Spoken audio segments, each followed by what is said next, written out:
welcome to Mimamsa Conversations. Mimamsa Foundation for Indic Studies is a forum where we attempt to study and understand India through well-researched articles, podcasts, video interviews in well-researched, authentic and objective Indian way.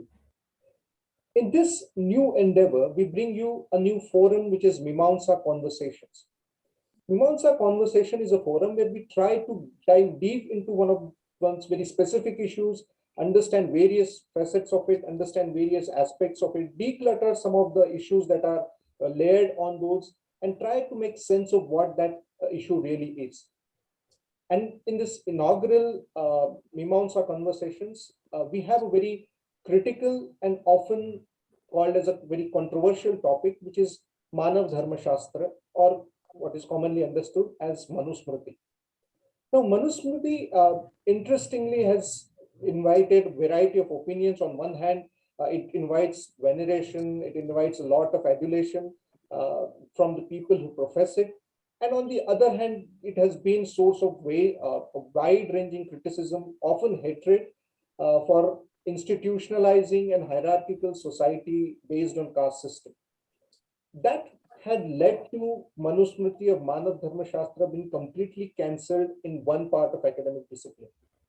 Now, this is something which is not very welcome, because Manusmriti or Manav Dharma Shastra is something which forms part of our Indic value system, and understanding it, studying it objectively should be welcome, even though it means that you have to criticize it, you have to discard it even.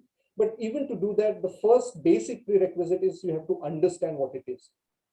And in this first inaugural season of Mimamsa Conversations, we are trying to do precisely the same. We want to understand what Manusmriti is, how to study Manusmriti, what has led to so many criticism around it. And to discuss that, we have a very special guest. We have a very young scholar. We have with us Shri Nitin Sridhar. Interestingly, Nitin began his career as a civil engineer. He has worked in various construction fields, but he has shifted from that, and now he's into understanding India and Indic value system. And he passionately writes about various issues, right from politics to religion, spirituality, and also ecology. He's currently chief curator of Advaita Academy, which is dedicated to understand and spread the message of Advaita Vedanta. He has previously been the editor of India Fact, a portal on Indian history and culture. He has also been a well-known author, has written several books, including Musings on Hinduism, Samanya Dharma. Also, his recent book on Isha Upanishad, which is an English commentary on the seminal Indic Hindu text. His most widely read book is Menstruation Across the Culture, in which he examines menstruation notions and practices which is prevalent in different cultures and religions across the world. Insofar as Manusmriti is concerned, he's learning Manusmriti in a traditional way from his guru. And also, I might as well add that he's now in process of writing the English commentary on Manav Dharma Shastra or Manusmriti. So we are fortunate to have him today. He will be discussing with us what Manusmriti is. And thank you, Nitin, for joining us today and being part of this conversation. Thank you very much, Akshay-ji. I'm very happy to be here as part of this inaugural conversation and share whatever little I know. Definitely, I look forward to this. Great. Let me also add that we have with us also Samhita. She is the co-founder of Mimamsa Foundation, and also Zoe Mande. She has been interning with us for past 2 months, and her topic for intern has been Manusmriti and Varna Vyavastha in the Manusmriti. So I'm sure we'll be having very good interventions from her as well. So to begin with, Nitin, if I may start with the conversation. It is like at the outset, we understood that Manav Dharma Shastra is also is essentially the tradition from Dharma Shastra. So I want to begin by understanding what is this tradition of Dharma Shastra. What does Dharma really mean? I mean, we all know that Dharma is not synonymous to religion. That's something that's been often told. But then what really is Dharma? What is Shastra? And how do we understand the importance of Shastra to understand Dharma? Thank you again. That is a very loaded question. Uh, yeah, when we speak about dharma, I mean, today it's very common that we all speak about need for dharmic life, need for creating a dharmic society, dharmic this, dharmic that. We all speak about dharma. But when it is asked what is dharma and how do you know that something is dharma and something is not, I find people do not have a clarity on this. So let me begin there. What is dharma? So dharma is basically, if you take the name, the word meaning, it is dharayate iti dharma. Dharma is that which upholds, which upholds the individual, which upholds a society, which upholds the universe. So dharma is that which upholds. So we have various references across various texts. For example, in Mahanarayana Upanishad, we have a very big uh, mantra saying dharma is that which supports the universe. Jagataha Pratishta, Vishwasya Jagata Pratishta. And it also says that it frees one from papa or karmic thing.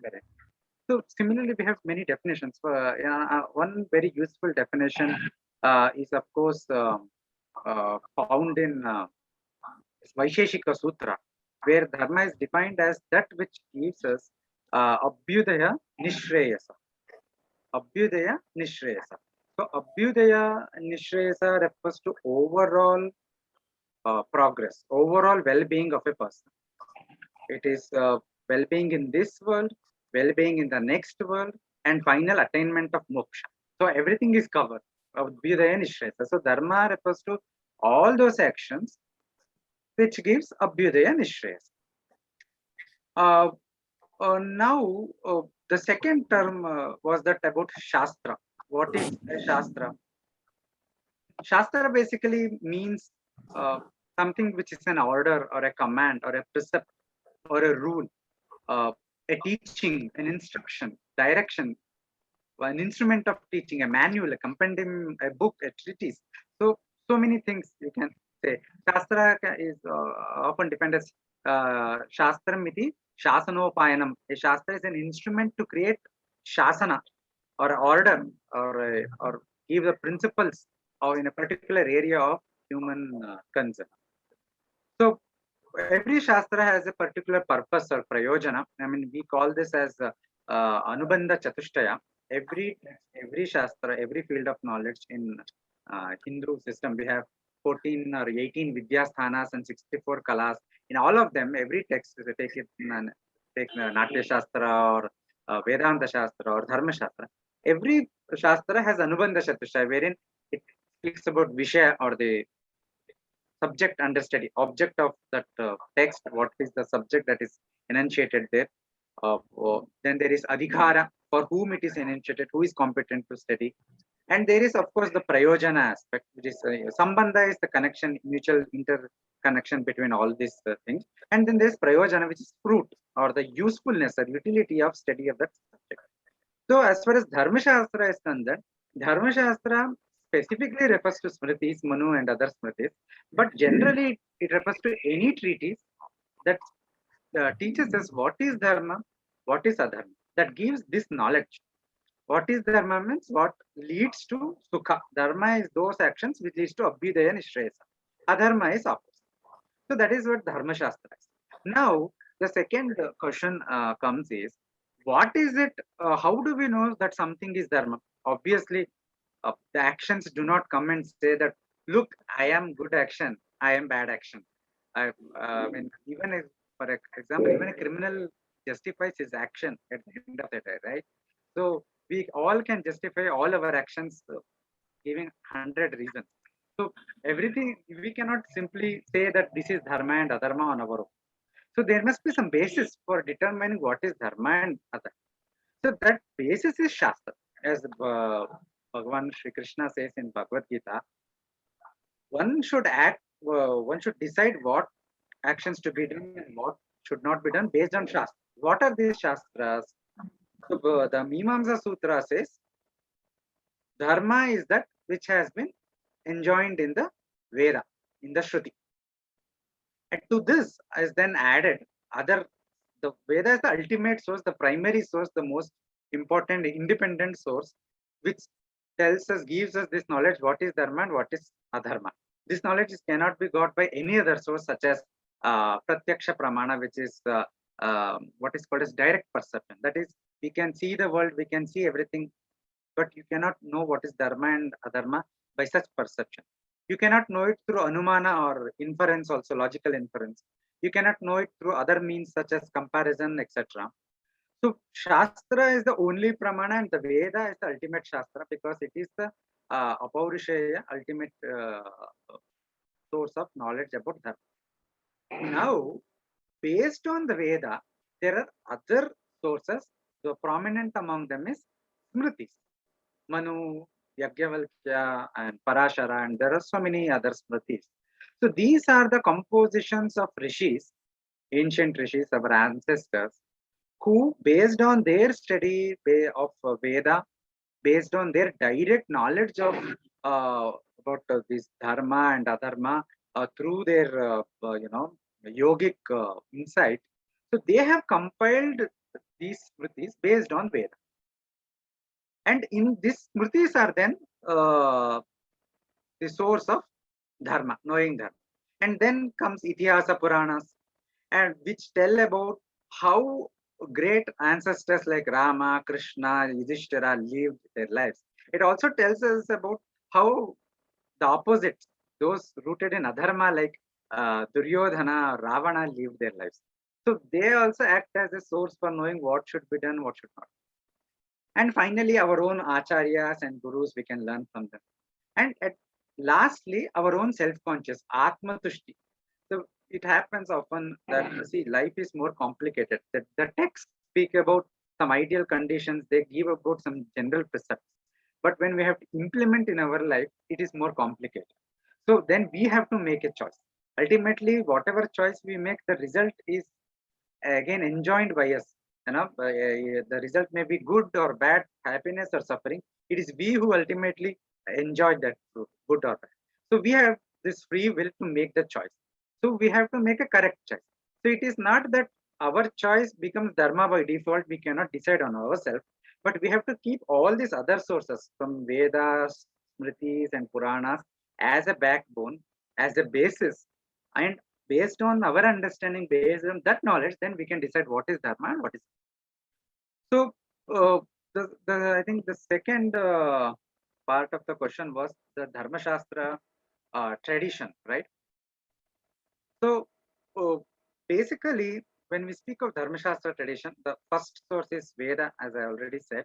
Veda means the mantra Brahmana portion specifically with respect to Dharma, because the Aranyaka and Upanishad portions have more focus on the moksha part, but even they teach Dharma. It is not that there is no Dharma teaching in Upanishad. We have in the Taittiriya Upanishad, if I am not mistaken, tenets such as Satyam Vada, Dharmam Chara, Swadhyam Kuru. We have to do practice Satya, we have to practice Dharma, we have to practice Swadhyaya. See, these are present in the Shruti also. You know, the book you see in this background, the Samanya Dharma, I've given all many such references there. In fact, I'll be taking a course shortly next month for Indica courses, a course on Hindu ethics, an overview of Samanya Dharma, where I'll be teaching all these things in detail. But basically, we will see that when we speak of Dharma Shastra tradition, we can start from Veda, and then comes the Smritis. And we have some 18 plus or 20 plus Smritis, and some are available, some are not available. And then we have commentary tradition, the Bhashya tradition. For example, Manusmriti has some 9 or 10 commentaries.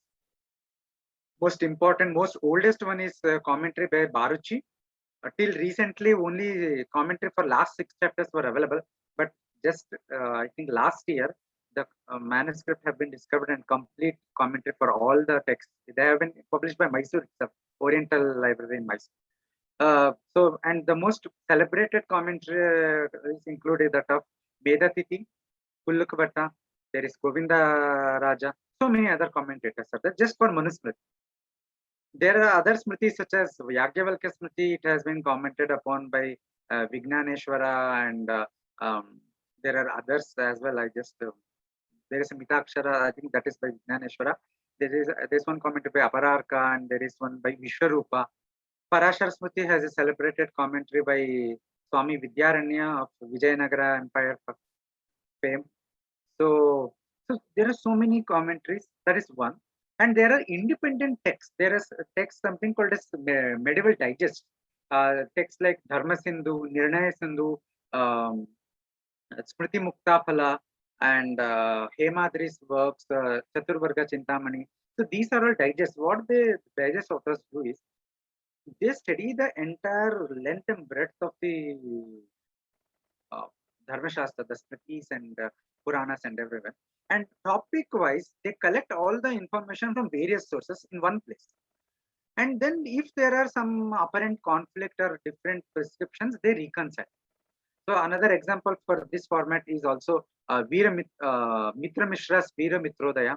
So there are so many texts in this, and there are independent treatises which deal with only particular topics.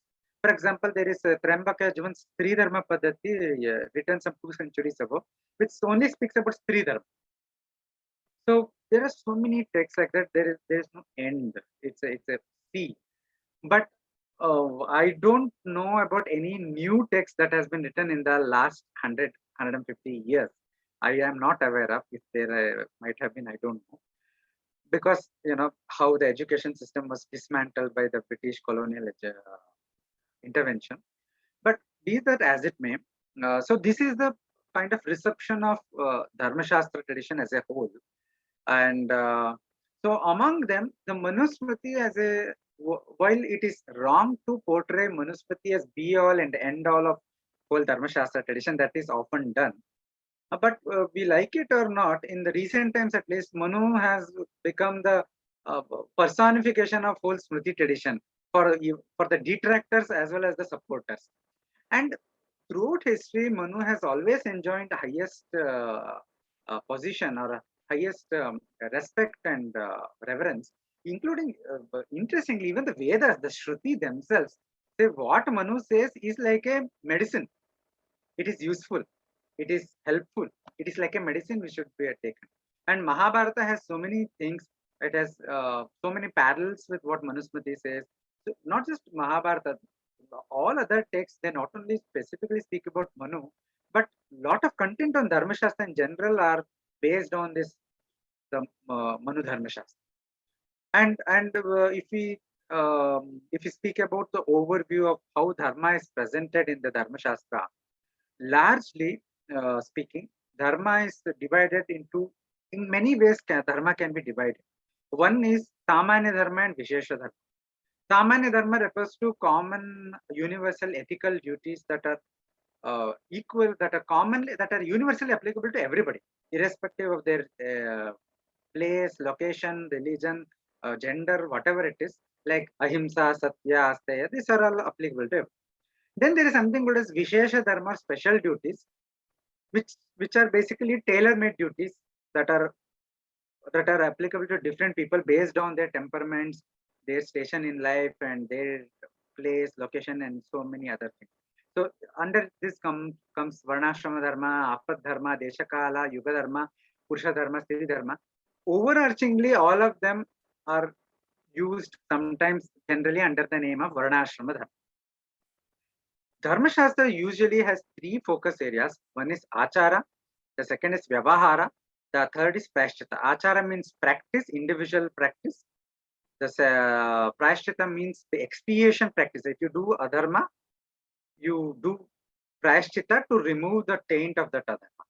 The Achara refers to the practices of dharma, the duties that we have to practice, which gives us punya, which gives us varga, which takes us towards moksha by giving chitta shuddhi.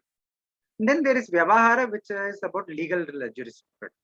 So this is the overview, and as I said, dharma can be divided in many different ways. One is to divide based on varanas, based on ashramas. Then there is to divide based on whether it is nivritti dharma applicable to sannyasis or pravritti dharma applicable to grihasthas. So many other ways of division are there. But largely, this is how the realm of Dharma Shastra as a whole is there, of which Manusmriti is an important portion, important aspect, but not the only thing. Manusmriti is important, but it's not the only thing. So we need to keep that in mind. I can't hear you, Akshayji. Yeah, sorry. I said interesting that it's what you point out, that the Dharma Shastra tradition is long, it's right from Vedas to some of the very recent commentaries on that. To sort of take it further, I'll request Samhita if she has a question on specific regarding to Manusmriti. Yes, thank you, Akshay. Nitinji, you have explained very well that how the nature of dharma is sukshma, and one has to have that shastric foundations in order to embark on the journey of studying these dharma shastras. You have also rightly pointed out that there is a huge and long tradition of dharma shastric texts, and Manusmriti being the oldest one. Other Smriti texts are basically, we see, based on the structure or the notions and the forms of laws as we see in Manusmriti. But I just want to ask that do we have any data regarding its applicability? In the sense, do we see any evidence, or do we have any references regarding its applicability in a particular region or in a particular sphere of life or anything like that? I think that is a very difficult question to answer, because, as I said, we should not see Manusmriti as a single text and being applicable somewhere. We need to see it, what is the purpose, as I return back to the foundation question. What is the purpose of Dharma Shastra? Any Smritis or any other? So we should not see it whether a particular text has been applied or not, because we would not be finding any evidence. First of all, it's very difficult, because it is hardly we have, whatever, except for the last 1,500 years, the older we go, there are hardly any evidences. I mean, we have very less evidences. Mostly what goes up for history is speculation. So the correct way to ask ourselves is, what is the purpose of Dharma Shastra?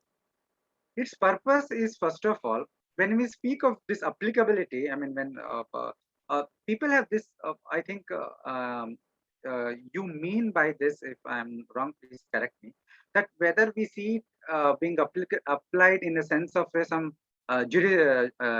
constitution or a law book, or whether we see it applied in the sense of some kind of a religious book, religious commandment.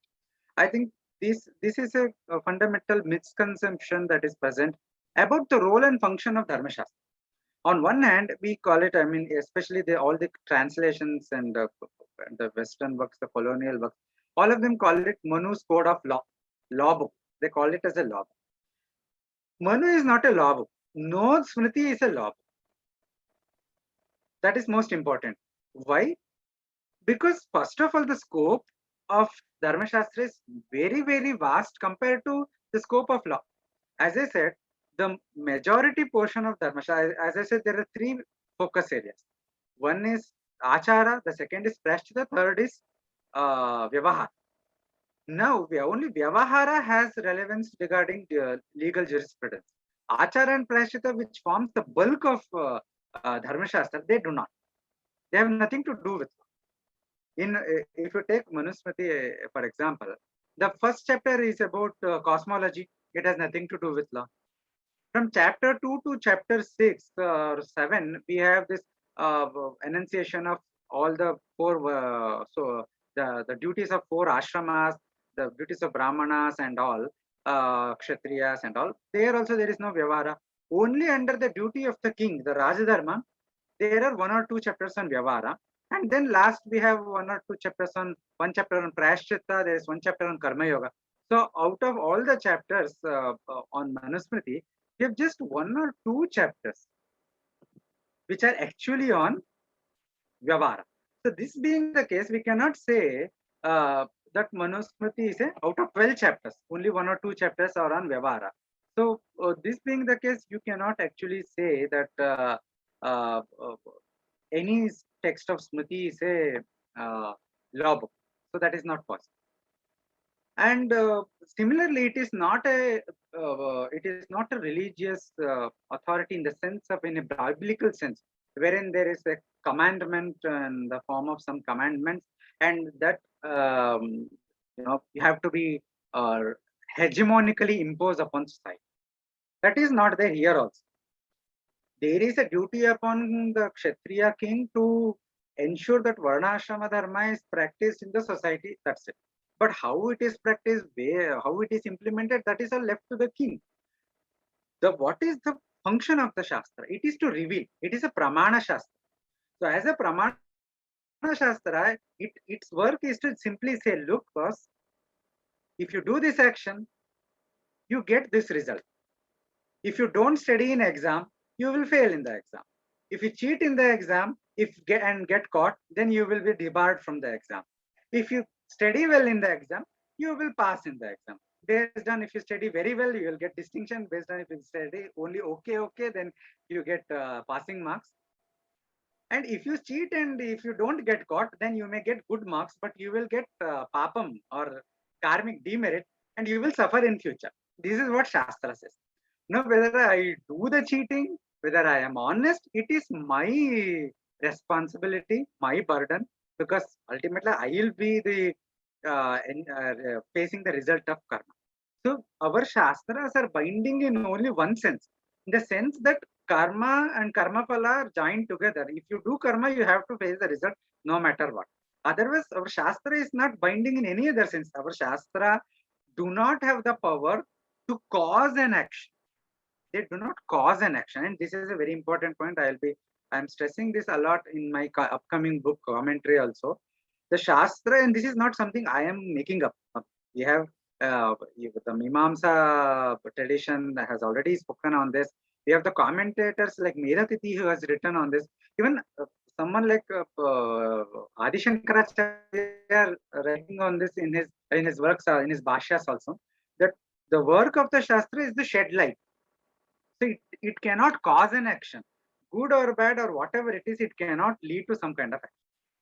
So when we speak about application or not, so we have this distinguishes Dharma Shastras and Hindu Shastras from how the canonical texts are there in Abrahamic religions on one hand, and distinguishes Dharma Shastra from constitution that we have today on the other hand. This being the case, then obviously the question is, how was it relevant? How was it? What was the prayojana? Again, what is the utility of such? Prayojana is this, that Dharma Shastra formed the basis on which the legal principles were derived. We have all this, the king, including all the judges that were, we have all the different courts in a pre-colonial India and in ancient India. There were different courts at different levels. It is not that all people went to king. It's not possible. The kingdom is very big, right? So there were different courts at different levels. And and some of the lower courts were community-related courts. I mean, each community had their own practices, own customs, and they judged their activities within the community itself. It never went to higher level. But when it went to higher level, either to the king or to other appointed judges, these judges and the king were very well versed in this Dharma Shastra. So it is not that one text was taken as some kind of constitution or something like that. It is not like that. But it is a galaxy of texts which collectively called as Dharma Shastra. And we have specific examples wherein a particular text gained more, use in certain areas. For example, we have this. What was the name? On the question of inheritance. No? On the question of inheritance, G. Mutavahana's work and a few other texts was most importantly used in giving judgments. I think if I remember, yeah, Mitakshar of Vignaneshwara and Dayabhaga of G. Mutavahana. So there are certain differences in how these two texts treat the question of inheritance. How the property has to be inherited in family. So why Dayabhaga was famous in West Bengal, I mean, not the today's Bengal, the older Bengal, which included much larger area. while in the rest of the country, the Mitakshara was more famous.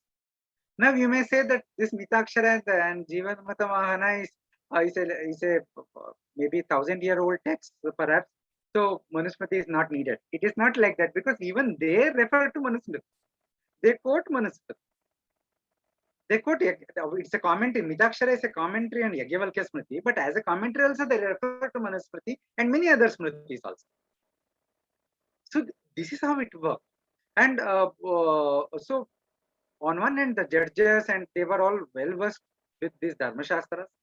And if there were any issues of some achara, that is, for example, something happened in a certain village and some action had to be done, then there were committees, Dharma Sabhas. I mean, even Manusmriti itself gives how to do this. I mean, when there is, when certain practice is there, whose status is not clear, whether it is Dharma, whether it is Adharma, whether certain prashrita has to be done or not, then Dharma Sabha is called, wherein all people learned in these Vedas, Itihasas and Smritis, etc.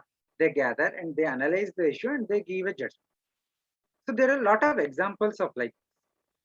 So this is how the Dharma Shastra actually influenced the society. And outside of this realm of legal, because people tend to equate dharma with again law, outside of this, a good example we can find is from a very recent example is there is Deepamba. There is a lady, fine lady called Deepamba, who was the wife of Ekoji. Ekoji was the half brother of Shivaji, and Ekoji was the founder of Maratha Empire in Tanjore in Tamil Nadu.